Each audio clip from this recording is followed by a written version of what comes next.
क्या हिंदुस्तान के लिए मोदी ही जरूरी है? अगर हां, तो ऐसा क्यों है? पूरा देश ये सवाल इसलिए पूछ रहा है क्योंकि फ्रांस से बहुत ही डिस्टर्बिंग तस्वीरें सामने आ रही हैं। कट्टरपंथियों की फौज ने एक तरह से पूरे फ्रांस को हाईजैक कर लिया है। फ्रांस की भयावह तस्वीरें देखकर लोग पूछने लगे हैं कि क्या कहीं ऐसा भारत में तो नहीं होगा? जवाब है नहीं, क्योंकि हिंदुस्तान में मोदी हैं। वर्ल्ड लीडर्स भी मानते हैं कि मोदी संभाल लेंगे, कुछ भी नहीं होने देंगे। दुनिया में फैली अशांति और घर के भीतर मौजूद अशांत दुश्मनों से लड़ने के लिए प्रधानमंत्री का शक्ति संतुलन कैसा है, समझने के लिए आप हमारी ये रिपोर्ट देखिए। हिंदुस्तान के लिए मोदी क्यों जरूरी है? मोदी की लीडरशिप ही मैटर करती है। आप नई दिल्ली को पेरिस बनने देना चाहते हैं क्या? इस वक्त जो कुछ भी फ्रांस में हो रहा है, क्या आप कभी ये चाहेंगे कि बिल्कुल वैसा ही भयावह दृश्य भारत में दिखाई दे? फ्रांस में आखिरकार ऐसा क्या हो रहा है, क्यों हो रहा है? पहले इसका जवाब आप देते हैं। कट्टरपंथी हिंसा की आग में जलते सुलगते धधकते फ्रांस की तस्वीरें देख लीजिए।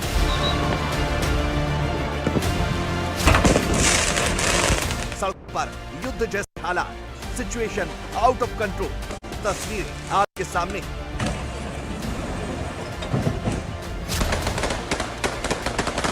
इधर पुलिस, उधर कट्टरपंथियों की पूरी फौज और दनादन बरसती गोलियां।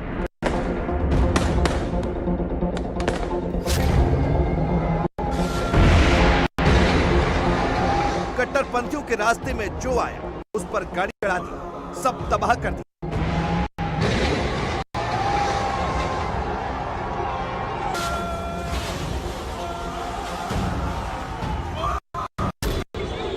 धार्मिक नारे लगाते हुए घरों को फूंका, सरकारी ऑफिस को उठा, किसी को नहीं छोड़ा। फ्रांस को सुलगाने वाले वो कट्टरपंथी हैं जो उस देश में शरणार्थी बनकर आए थे, लेकिन उस मुल्क को ही आग के हवाले कर दिया। फ्रांस में जो हुआ वो बिल्कुल कू जैसा था। मिलिट्री कू नहीं, कट्टरपंथियों का कू था। आग लगाने वाले वो हैं जो कट्टर है, रेडिकल सोच।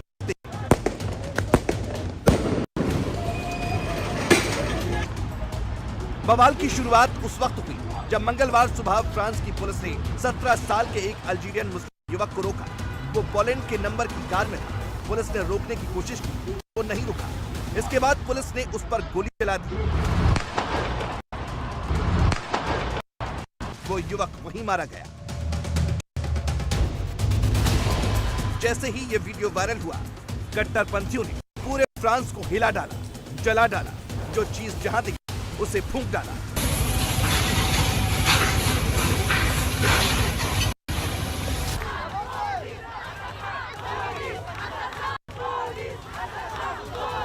शुरुआत हजारों की भीड़ के साथ प्रोटेस्ट से हुई और शुक्रवार आते आते ताबड़तोड़ गोलियां चलने लगी।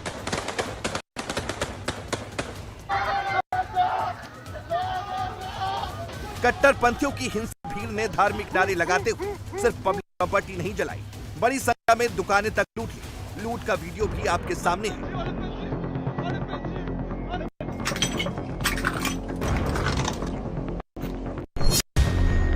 फ्रांस की कुल आबादी में 9% मुस्लिम है, जो कि यूरोपियन देशों में सबसे ज्यादा है, और इनमें से ज्यादातर अफ्रीकन मुस्लिम शरणार्थी हैं, जिन्हें फ्रांस ने अपने देश में शरण दे रखी है।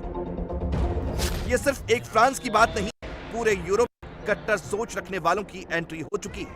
ये तस्वीरें स्वीडन की बताई जा रही हैं। शरीयत कानून को फॉलो करने वाली 7,000 लोगों की टीम ने बकरीद वाले दिन स्वीडन के गॉथेनबर्ग के सबसे बड़े और सबसे पुराने पार्क पर कब्जा कर लिया। अब आप सोचेंगे कि यूरोपियन देश कट्टरपंथियों से निपट क्यों नहीं पा रहे? प्रॉब्लम सबको सामने से दिख रही है, मगर कोई सॉल्यूशन की बात क्यों नहीं कर रहा?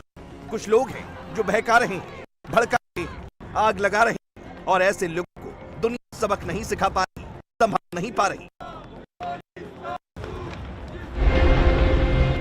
सवाल है कि इस कट्टरपंथी सोच का इलाज क्या है? इस कट्टर सोच के खिलाफ दुनिया का कौन सा लीडर सीना तान कर खड़ा है? जवाब जानने के लिए, सॉल्यूशन जानने के लिए आपको दिल्ली मेट्रो के भीतर लेकर चलते हैं।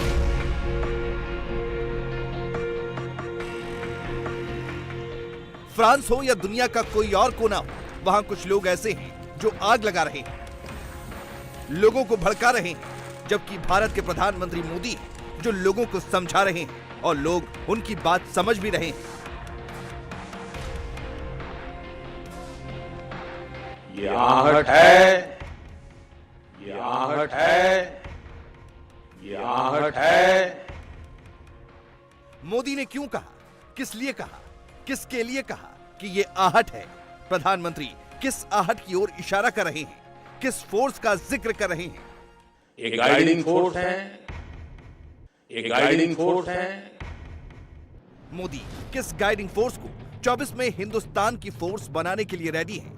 जवाब दुनिया के हर राष्ट्राध्यक्ष के साथ, हर तबके के लोगों के साथ, फिर चाहे युवा हो या बुजुर्ग हो, हर धर्म के लोगों के साथ, फिर चाहे वो हिंदू हो, मुस्लिम हो, सिख हो या ईसाई हो, सबके साथ मोदी की पर्सनल केमिस्ट्री में है। मोदी जब इंडिया की बात करते हैं तो देश हो या विदेश हो, हर जगह इंडिया को ही अपने सीने पर लेकर चलते हैं। अमेरिका जाने से पहले मोदी की जो अप्रूवल रेटिंग 75% पर होती है, वो अमेरिका से लौटते ही बढ़कर 77% हो जाती है। मोदी के खिलाफ पूर्वाग्रह से पीड़ित होकर एजेंडा चलाने वाले मैगजीन भी ये लिखने लगते हैं कि दुनिया के सबसे पॉपुलर लीडर मोदी ही है। यही इकोनॉमिस्ट 4 साल पहले मोदी पर कुछ और लिख रहा था, मगर आज इसकी हेडलाइन पढ़िए, मोदी एक सफल पीएम इसलिए है क्योंकि उनके साथ गुड लक है, वो पॉलिटिकली ब्रिलियंट है और जरूरत पड़ने पर रफ और टफ भी है। नेशनल और इंटरनेशनल लेवल पर मोदी की यह छवि अलग अलग सर्वे में भी साफ साफ दिखती है। ऐसे ही एक सर्वे में हर 5 में से 3 भारतीयों का मानना है कि प्रधानमंत्री नरेंद्र मोदी पिछले 9 सालों में भारत को एक वैश्विक शक्ति के रूप में पेश करने में कामयाब रहे हैं। विपक्ष को वोट देने वाले 50% भारतीय भी इससे सहमत हैं। ऑस्ट्रेलिया के लोवी इंस्टीट्यूट ने 2023 में कॉन्फिडेंस इन वर्ल्ड लीडर्स के नाम से एक सर्वे किया, जिसमें 44% लोगों की राय ये थी कि भारत के प्रधानमंत्री मोदी वर्ल्ड अफेयर्स में अहम भूमिका अदा कर सकते हैं। भारत के प्रधानमंत्री का पावर शो देखकर ऑस्ट्रेलिया के पीएम उन्हें बॉस कहते हैं।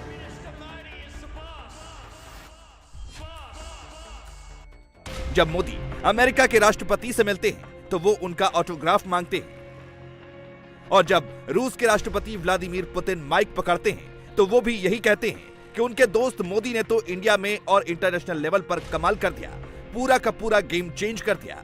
About the products that are made in Russia.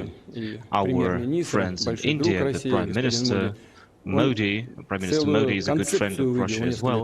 He presented an entire concept several years ago that was called Made in India, and they did achieve some very palpable results for India with that project. So, timing note कीजिए, जिस वक्त पूरे France को कट्टरपंथियों ने आग के हवाले कर रखा है, जिस वक्त रूस और यूक्रेन एक दूसरे पर बम गोले दाग रहे हैं, यूक्रेन में हर घंटे धमाके हो रहे हैं, उस वक्त भी पुतिन का हॉटलाइन मोदी के लिए ही खुलता है। भारत की पहल पर रूसी राष्ट्रपति का फोन मोदी को आता है। दोनों देशों के राष्ट्राध्यक्षों के बीच 24 जून यानी जब रूस पर वैगनर ग्रुप का हमला हुआ, उस पर चर्चा होती है। वैगनर ग्रुप के खिलाफ रूस के एक्शन का मोदी समर्थन करते हैं। मोदी रूस के राष्ट्रपति को अपने अमेरिका दौरे की जानकारी देते हैं।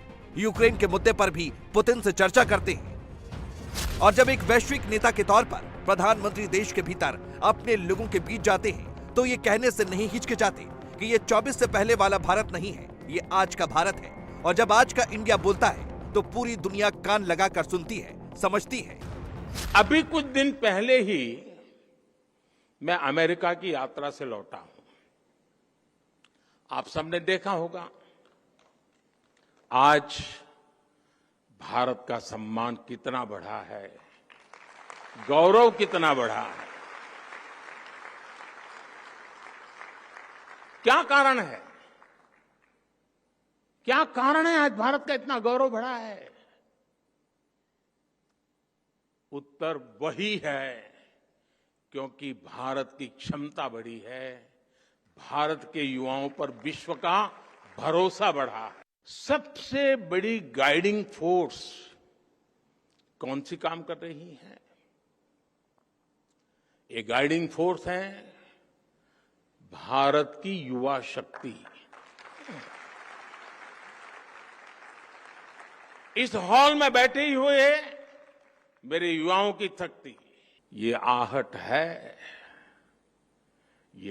है कि भविष्य का भारत कैसा होने वाला है, आपके लिए कैसे कैसे अवसर दस्तक दे रहे हैं। कभी भारत की इकोनॉमी फ्रेजाइल के लिस्ट में थी, खस्ता हाल थी। आज भारत दुनिया की टॉप 5 इकोनॉमीज में शामिल हो चुका है। दुनिया समझती है कि अब वो वक्त आ चुका है जब हर समस्या का समाधान भारत से होकर ही गुजरेगा, मोदी ही उसे लीड करेंगे। लेकिन भारत में बैठे मोदी विरोधी इकोसिस्टम को ये तक बर्दाश्त नहीं होता। वो क्या लिखते हैं? वो लिखते हैं मोदी तो डरते हैं। कांग्रेस क्या लिखती है? वो लिखती है मोदी तो नफरती है। मोदी मेट्रो ट्रेन की सवारी करके छात्रों के बीच पहुंचते हैं तो विरोधी उसमें मणिपुर वाला एजेंडा फिट करके पर्सनल अटैक करना शुरू कर देते हैं। पूरे इकोसिस्टम को काम पर लगा दिया जाता है। राहुल के लिए प्यार, मोदी के लिए पीआर वाला नैरेटिव घुमाया जाता है। बीजेपी आरोप लगाती है कि मोहब्बत बांटने के नाम पर राहुल पूरे लाव लश्कर और कैमरे के साथ पॉलिटिकल टूर करने मणिपुर पहुंचे हैं। इरादा दुख दर्द बांटना नहीं, लाइमलाइट में रहने का है। और इधर कांग्रेस की सोशल मीडिया टीम भारत के प्रधानमंत्री के आगे राहुल गांधी का नाम फिट करके एक दूसरा ही नैरेटिव परोसने लगती है। राहुल की अलग अलग तस्वीरों का कोलाज बनता है, जननायक वाला टेक्स्ट चिपकता है और ट्रेंड शुरू हो जाता है। मोदी मेट्रो में सफर करते हैं तो कांग्रेस के नेता उसे नौटंकी कहकर प्रचारित करने लगते हैं। कांग्रेस के नेता पवन खेड़ा की भाषा देखिए, वो राहुल को लीडर पुकारते हैं, मोदी के लिए डीलर वाला टैक्स घुमाते हैं। देखिए, यहाँ मैं शांति की अपील कर रहा हूँ। मणिपुर को शांति की ज़रूरत है, हिंसा से कुछ नहीं होने वाला है। रिलीफ कैंप्स में मैं गया, हर कम्युनिटी से मैंने बात की। रिलीफ कैंप्स में थोड़ी कमियां हैं, दवाई की कमी है, खाने की थोड़ी कमी है, तो सरकार को इन चीज़ों के बारे में एक्शन लेना चाहिए। मगर मेरी अपील है हर व्यक्ति से, मणिपुर के हर व्यक्ति से, कि मणिपुर को शांति की ज़रूरत है। मैं यहाँ हाजिर हूँ, जो भी मैं कर सकता हूँ, जो भी मदद मैं कर सकता हूँ शांति के लिए, मैं करने के लिए तैयार हूँ। धन्यवाद। प्रधानमंत्री की चुप्पी, सर पीएम की चुप्पी पे क्या कहेंगे? राहुल जी, पीएम की चुप्पी पे आप क्या कहेंगे? देखिए, पीएम ने एक शब्द नहीं बोला है सर, क्या कहेंगे आप? देखिए, ये यहाँ मैं कोई राजनीतिक स्टेटमेंट करने नहीं आया हूँ। मैं इन चीज़ों पे कमेंट नहीं करूँगा। मैं सिर्फ चाहता हूँ कि यहाँ पे जल्दी से जल्दी शांति आए। मणिपुर के बहाने मोदी विरोधी इकोसिस्टम पिछले कई घंटों से आपत्तिजनक फसाना लिख रहा है, मोबाइल घुमा रहा है। ऐसा लग रहा है मानो मणिपुर में जो हिंसा हुई उससे किसी का कोई लेना देना नहीं है। असली निशाना तो नरेंद्र मोदी ही है। विरोधियों के टारगेट पर 2024 ही है, पीएम पद की कुर्सी ही है। जबकि दूसरी तरफ मोदी जब युवाओं के बीच पहुंचते हैं तो कोई पॉलिटिकल बात नहीं करते। इंडिया कहां पहुंच गया है और कहां तक पहुंच सकता है ये समझाते हैं और हल्के फुल्के अंदाज में देश के भविष्य को उनका रोल बताते हैं। आप लोग पूरी तरह मत बदल जाइएगा। कुछ बातें बहसी ही छोड़ दीजिएगा भाई। नॉर्थ कैंपस में पटेल चेस्ट की चाय, नूडल,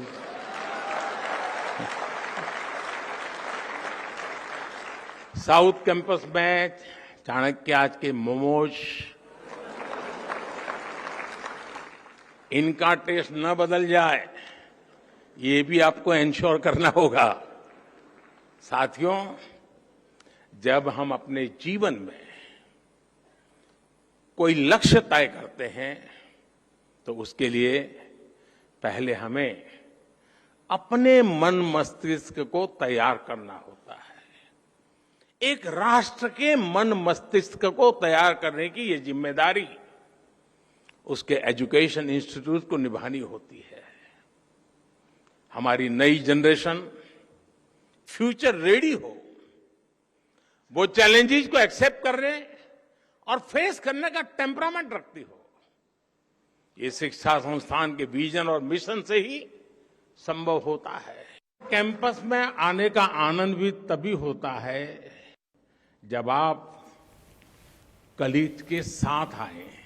इंडिया टीवी हर वक्त हर जगह डाउनलोड करने के लिए सर्च करें India TV news Google play store या ऐप स्टोर पर।